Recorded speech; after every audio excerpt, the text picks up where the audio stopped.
അസ്സലാമു അലൈക്കും വറഹ്മത്തുള്ളാഹി. മാഷാ അല്ലാഹ്. ഇന്ന് നമ്മൾ പറയുന്നത് സലാം പറയുന്നതിനെ കുറിച്ചാണ്. എന്തിനെ കുറിച്ചാണ്?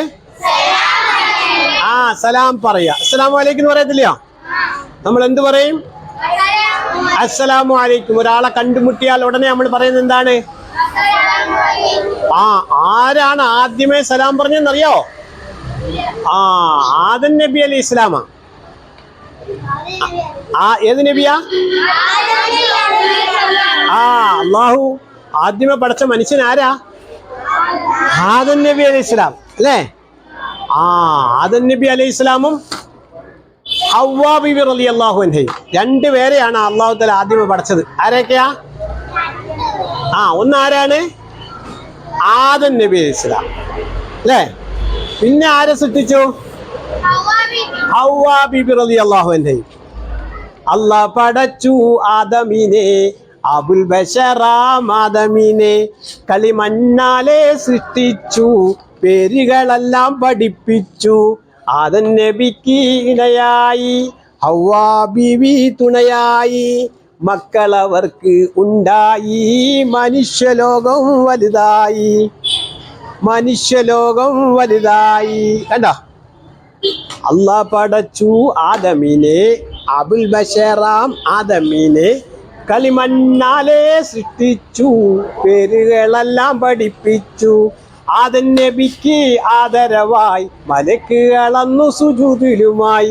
ആദം നബിക്ക് ആദരവായി മലക്കുകളന്നു സുജൂദിലുമായി. ഇബ്ലീസ് അന്ന് പുറത്തായി. ആരായി?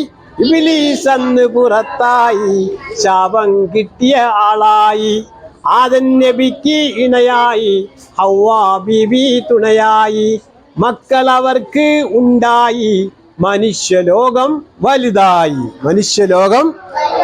നമ്മൾ ഈ പാട്ട് പാടാൻ കാര്യം എന്താ? ആദ്യമായി സലാം പറഞ്ഞ ആൾ ആരാണ്? ആദം നബി അലൈഹി ഇസ്ലാം. ആർക്കാ സലാം പറഞ്ഞത്? മലക്കുകൾക്ക്. ആർക്കാണ് സലാം പറഞ്ഞത്? നല്ല ആളുകൾ മാത്രമേ സലാം പറയത്തുള്ളൂ. നല്ല ആളുകൾ മാത്രമേ എന്ത് ചെയ്യത്തുള്ളൂ? ഇബ്ലീസുമായിട്ട് സലാം പറയുവോ? ഇബ്ലീസിന്റെ കാര്യം നമ്മൾ പറഞ്ഞില്ലയോ? അവിടെ ഇബ്ലീസിന്റെ കാര്യം പറഞ്ഞില്ലയോ? കാരണം എന്താണെന്നറിയോ? ആദം നബി അലൈഹി സ്വലാത്തു വസ്സലാമിനെ അള്ളാഹു തആല ബഹുമാനിച്ചു. ആദം നബി അലൈഹി സ്വലാമിനെ അള്ളാഹു തആല എന്ത് ചെയ്തു? ബഹുമാനിച്ചു. ആ ബഹുമാനത്തിന് സൂചനയായി മലക്കുകളോട് പറഞ്ഞു എല്ലാരും സുജൂദ് ചെയ്യാൻ പറഞ്ഞു. എല്ലാരും എന്ത് ചെയ്യാൻ പറഞ്ഞു? പക്ഷെ ഒരാൾ മാത്രം സുജൂദ് ചെയ്തില്ല. അതാരാണ്? ഇബ്ലീസ് ലഅനത്തുല്ലാഹി അലൈഹി. എന്താ പറയണം? അതിന്റെ അർത്ഥം എന്താണെന്നറിയോ? അള്ളാഹിന്റെ ശാപം അവരുടെ മേൽ ഉണ്ടാവട്ടെ എന്ന്. അള്ളാഹുവിന്റെ ശാപം അവന്റെ മേൽ. അതേസമയം ആദം നബി എന്ന് കേൾക്കുമ്പോൾ നമ്മൾ എന്ത് പറയും? അലൈഹിസ്സലാം എന്ന് പറയും. എന്ത് പറയും? നബിമാരുടെ പേര് കേൾക്കുമ്പോൾ നമ്മൾ എന്താ പറയും? അലൈഹിസ്സലാം പറയും. എന്ത് പറയും? അതിന്റെ അർത്ഥം എന്താണെന്നറിയോ? അള്ളാഹുവിന്റെ രക്ഷ ആ മഹാന്റെ മേലുണ്ടാവട്ടെ. എന്താ അർത്ഥം എന്ന് പറഞ്ഞേ? ഇതാണ് മുസ്ലിങ്ങൾ തമ്മിലും പറയുന്നത്. അസ്സലാമു അലൈക്കും എന്താ പറയുക നമ്മള്? അപ്പൊ എന്റെ അർത്ഥം എന്താ? അള്ളാഹുവിന്റെ രക്ഷ നിങ്ങളുടെ മേലുണ്ടാവട്ടെ. അപ്പൊ തിരിച്ചു പറയും വഅലൈക്കും അസ്സലാം, നിങ്ങളുടെ മേലുണ്ടാവട്ടെ അള്ളാഹുവിന്റെ രക്ഷ ഉണ്ടാവട്ടെ. അപ്പൊ നമ്മൾ ഒന്നുകൂടെ അധികം പറയും. എന്ത് പറയും? അസ്സലാമു അലൈക്കും വറഹ്മത്തുള്ളാഹി ബറകാതുഹു എന്ന് പറയും. അസ്സലാമു അലൈക്കും എന്ന് മാത്രം നിർത്തത്തില്ല, പിന്നെ എന്തും കൂടെ പറയും? വറഹ്മത്തുള്ളാഹി പറയും.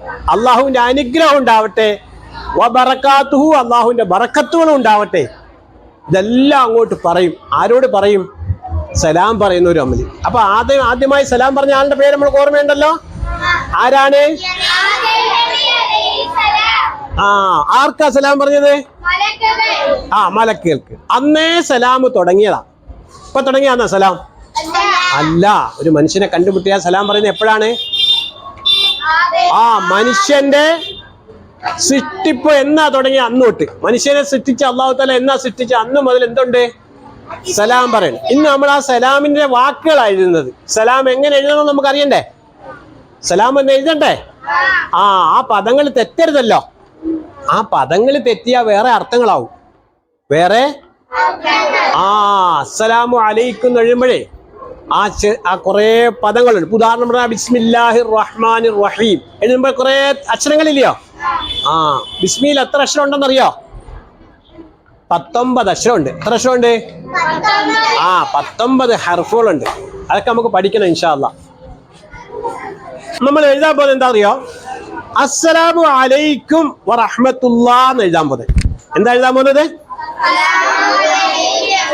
അത് നമുക്ക് എഴുതാൻ പഠിക്കണ്ടേ? ഓരോന്നോരോന്ന് പഠിക്കണം. നമുക്ക് ബാങ്ക് പഠിക്കണം, ഇഖാമത്ത് പഠിക്കണം, അത്തഹിയാത്ത് പഠിക്കണം, സ്വലാത്ത് പഠിക്കണം. നബി സല്ലല്ലാഹു അലൈഹി വസല്ലം സ്വലാത്തില്ലയോ? അതൊക്കെ അവസാനത്തെ ദുആ പഠിക്കണം. ഇതൊക്കെ ഉപരി ഓരോ ദുആയിലും നമുക്ക് ഖുർആനിലുള്ള ദുആ പഠിക്കണം ഇൻഷാ അല്ലാഹ്.